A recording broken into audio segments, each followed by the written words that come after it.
السلام علیکم۔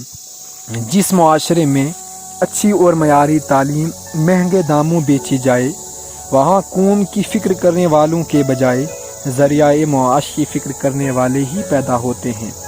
کسی کی ماضی پر اس کی تذلیل کرنے سے پہلے یہ سوچ لو کہ کہیں اس کا ماضی تمہارا مستقبل نہ بن جائے۔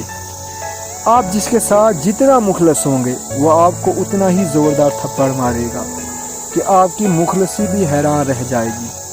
شخصیت میں عاجزی نہ ہو تو معلومات میں اضافہ علم کو نہیں بلکہ تکبر کو جنم دیتا ہے۔ تمہارے نفس کی بہتری کے لیے اتنا کافی ہے کہ تم ان چیزوں سے دور ہو جاؤ جو تمہیں دوسروں میں نہیں پسند۔ تھوڑی دیر کے لیے قبرستان جا اور خاموشی سے بیٹھ اور ان بولنے والوں کی خاموشی کو دیکھ۔ زندگی میں جب کبھی ہمارا خود سے سامنا ہوتا ہے تو سمجھ آ جاتا ہے کہ ہم نے دوسروں کی خاطر اپنا کتنا دل دکھایا ہے۔ السلام علیکم۔